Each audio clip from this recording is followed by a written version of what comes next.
Market এখান থেকে নিচেই যাবে। তো এখানে লজিক হচ্ছে যে মার্কেট জোন ক্রিয়েট করেছে, দেখতে পাচ্ছ মার্কেট জোন ক্রিয়েট করেছে, ফির মার্কেট লিকুইডেট হয়েছে, এখান থেকে মার্কেট ফল করেছে।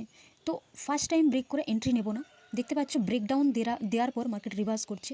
তো এখানে রিভার্সেরই প্ল্যানিং থাকবে, মার্কেট পুলব্যাক নেবে, পুলব্যাক নেওয়ার পর তারপরে যে লোয়ার লো ক্রিয়েট করবে সেখানে নেব এন্ট্রি। তো চলো এন্ট্রি পয়েন্টের জন্য অপেক্ষা করি। মার্কেট যখন সাইডওয়েজ ছিল তো তখন প্ল্যান করেছিলাম যে মার্কেট সাইডওয়েজ, মার্কেট লিকুইডেট হয়েছে, ফির এখান থেকে নিচে নেমে রিভার্স করে একটা পুলব্যাকের পর এন্ট্রি নেব, হয় এখানে এন্ট্রি নচেত এখানে এন্ট্রি। তো ফের আবার এটা তো এন্ট্রি হয়। তো 3টা এন্ট্রির চান্স ছিল। এরম পুরোনো হিস্ট্রিতে আমার দেখতে পাবে যে এই প্রসেসে আমি এন্ট্রি নিই। কিন্তু এবার কি হয়েছে, সেলিং মার্কেট লিকুইডেট হওয়ার পর মার্কেট ডাইরেক্ট পুরো ফল করে গেছে, পুরো ডাইরেক্ট ফল। এবার বলবে যে আমি এই স্ট্রাকচারটাতে এন্ট্রি নিয়ে নেবো। তো এই স্ট্রাকচারটাতে যদি এন্ট্রি নেওয়া হয়, এরম আগেও হয়েছে, তাহলে কি হবে 1 মিনিট, চলো 1 মিনিটে দেখি। 1 মিনিট। তো আমি কি করলাম যে এখানেই এন্ট্রি নিয়ে নিলাম। মার্কেট ফল করেছে, এখানে এন্ট্রি নিলাম না। নেক্সট যে আমি এটাকে যদি ভাবি যে চলো এটাই পুলব্যাক, অ্যাকচুয়ালি পুলব্যাক এরম হয় না, পুলব্যাক হবে এখানে আসবে, ফির এখান থেকে পুলব্যাক। আমি মেনে নিলাম যে এটাই পুলব্যাক। চলো ছাড়ো, এন্ট্রি নিই। এবার কি করলাম, এন্ট্রি নিয়ে নিলাম। কোথায় এন্ট্রি নিলাম না, এই ক্যান্ডেল বরাবর, এই ক্যান্ডেল বরাবর কী করলাম, এন্ট্রি নিয়ে নিলাম। এন্ট্রি এখানে এই ক্যান্ডেলের নিচে এন্ট্রি নিলাম, তাহলে এন্ট্রি হয়ে গেল আমার।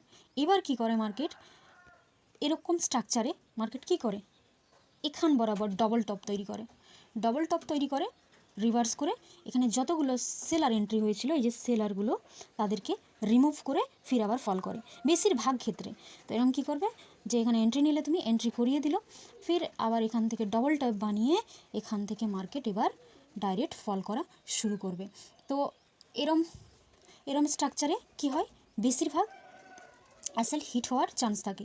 তো আমি অপেক্ষা করছিলাম যে একটা পুলব্যাকের পর এন্ট্রি নেব, দিয়ে তাই আমি এখানে এন্ট্রি নিই নি। তো এরম ক্ষেত্রে এরম খুব কম কেসে এরম ডাইরেক্ট ফল করে, নচেত পুলব্যাক নেওয়ার পর তারপর ফল করাটা স্বাভাবিক। যেমন আগেরগুলো, চলো দেখি আগেরগুলো যেগুলো বলেছিলাম। দেখো এখানে কী হয়েছে, মার্কেট সাইডওয়েজের পর কী করলো, মার্কেট লিকুইডেট হলো। দেখো এখানে মার্কেট লিকুইডেট হয়েছে, ফির কী করেছে দেখো, এখান থেকে এসেছে, ফির আবার রিটার্ন লোয়ার লো স্ট্রাকচার তৈরি করেছে, সাপোর্ট লেভেল। বললাম না যেরকম ক্ষেত্রে ডাইরেক্ট যদি এন্ট্রি হয়, দেখো এখান থেকে রিভার্স করে গেছে, ফির এখান থেকে তারপর নেক্সট টাইম যে এসছে তারপর মার্কেট নিচে গেছে। তো এরম তারপরে এর আগে চলো দেখি, এর আগেও এন্ট্রি, মার্কেট সাইডওয়েজ, এখানে সেম স্ট্রাকচার, এখানেও দেখবে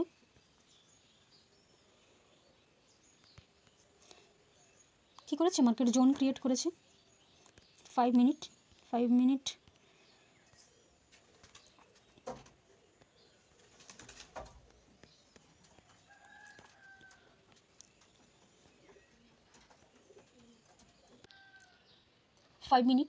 ফাইভ মিনিটে দেখো নেক্সট জোন ক্রিয়েট করেছে।